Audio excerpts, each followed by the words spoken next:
बच्चे लड़के बच्चों से चिट्ठी मांगते, उनका दांत अकेला पे जाता है तो बेटा दर्द करने लगता है। मैं तो लूंगी तुम्हारी चिज्जी। कहाँ है? ये है तुम्हारी चिज्जी। दो दो दो चिज्जी दो।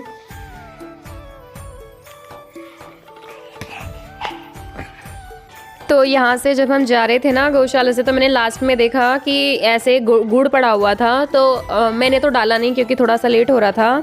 पर मैंने ऐना से कहा, मैंने कहा ऐना तुम डाल दो, गौ माता को गुड़ खिला दो। तो इसने खिलाया। ये ना डरती है तो ये पीछे ही पीछे फेंक रही थी। तो मैंने इसे कहा डरना नहीं है बेटा, थोड़ा सा आगे की तरफ होके फेंको। फिर इसने आगे की तरफ होके डाला। तो वैसे सर्दियों में तो गुड़ दिया जाता है ना। अभी ज़रा मेरा घर बन जाए, उसके बाद मैं बहुत सारा गुड़ लेके सर्दियों में ऐसे सेवा करूँगी, मुझे बहुत अच्छा लगता है। फिर ये वहाँ की वीडियो है जब हम अपनी बस में जा रहे थे। तो मतलब एक ना समा सा बन जाता है जब आप ऐसे भक्तों के साथ कहीं पर जाते हैं ना। बस मैंने उल्टी कर दी। हाँ, वो तुम्हारी तबीयत खराब थी ना।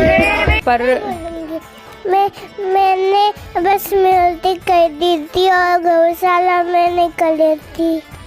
बाबू, वो तुम्हारी तबीयत ख़राब थी ना, तो जाते हुए टाइम तो तुम्हारी तबीयत ठीक ही थी। और यहाँ पर ये जो बच्चे हैं ना आगे सारे गेम खेलने में लगे। मेरा मन कर रहा है वृंदावन जाने का, लेकिन मेरा घर बन रहा है ना, तो मैं वृंदावन नहीं जा सकती। और एक कुछ मेरी तबीयत इतने दिनों से ख़राब चल रही है, अभी तक मेरा गला ठीक नहीं हुआ है। करीब 20 दिन हो गए होंगे। दवाई लेने का मेरा मन नहीं करता है। यहाँ पर जितने भी लड़के हैं जो वो जैसे भजन गाने में लगे हुए हैं, अगर आप और कहीं पर देखेंगे ना लड़कों को, तो वो क्या करते हैं, मोबाइल में लगे रहते हैं। और यहाँ पर अगर इन लोग को फ्री टाइम मिलता है ना, तो ये माला जाप करते हैं। माला पे मतलब हरे कृष्णा महामंत्र का उच्चारण करते हैं ये। और देखो मतलब मोबाइल से या बाहर की दुनिया से इनको कोई लेना देना नहीं है। जितनी ज़रूरत है उतना ही ये चलाते हैं मोबाइल वगैरह। वरना आज के टाइम में ऐसा देखना, मतलब जो जवान लड़के हैं उनको इस तरह से देखना, कितनी मतलब ये काफ़ी सौभाग्य की बात है। वरना तो आजकल हर कोई मस्त है अपने मोबाइल में। क्या हुआ था कल रात को ना, मैं सो रही थी, तो क्योंकि ये बहुत जिद्दी है ना, तो ये कुछ भी करती है तो मुझे ऐसा लगता है कि ये ना शरारत कर रही है।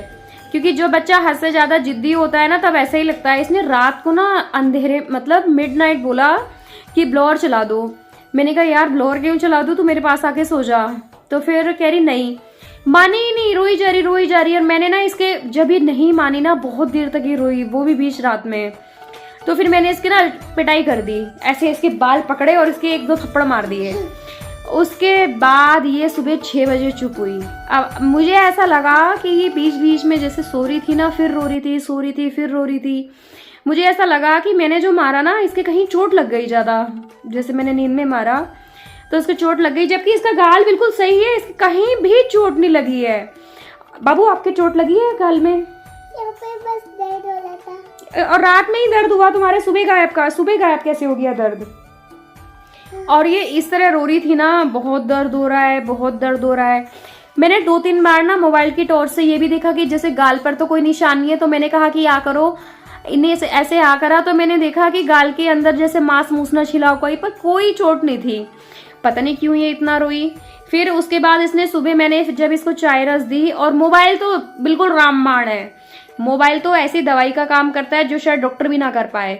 जैसे ही इसे मोबाइल दिया ये चुप हो गई। थोड़ी देर बाद फिर ये बोलने लगी कि मम्मा दर्द हो रहा है। तो मैंने कहा यार इसकी चोट तो लगी है, कहीं ना कहीं गुम चोट हो सकती है।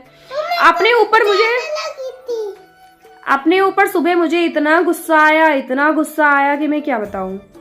और ऐसे ही रात में जब ये मैंने इसके मारा और ये बहुत ही देर तक रो रही थी, ये सो ही नहीं रही थी, 1-2 घंटे हो गए होंगे। फिर उन्होंने मेरी कमर पे मार दिया गुस्से में कि तुमने इसे क्यों मारा।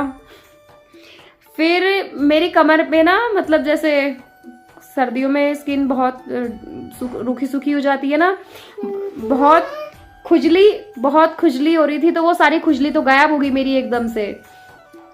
फिर सुबह खैर सॉरी बोल रहे, खैर उसकी तो कोई बात नहीं। लेकिन मतलब रात में इतना कलेश हो गया, घर में इतना कलेश हो गया।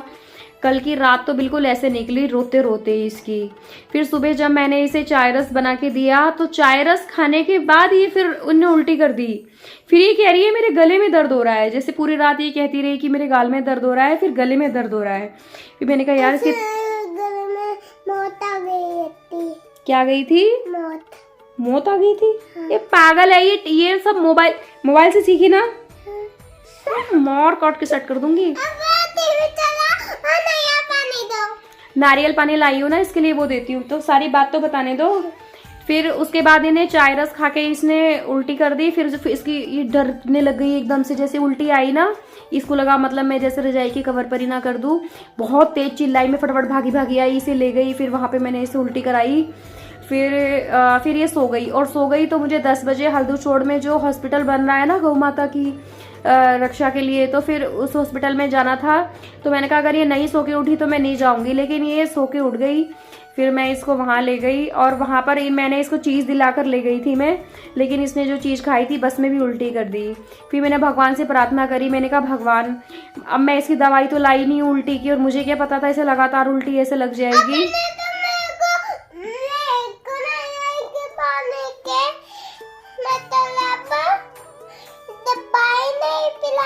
हाँ, दवाई नहीं पिलाई, पर जैसे मैंने भगवान से प्रार्थना करी, इसने वहाँ पर सबसे पहले प्रसाद में कीनू खाया, फिर आधा केला खाया, पानी पिया, फिर प्रसाद के चावल खाए, और इसे अभी तक कोई उल्टी नहीं हुई। और अभी इसे कोई देख के कह सकता है कि इसकी तबीयत खराब है, बिल्कुल सही लग रही है भगवान की कृपा से।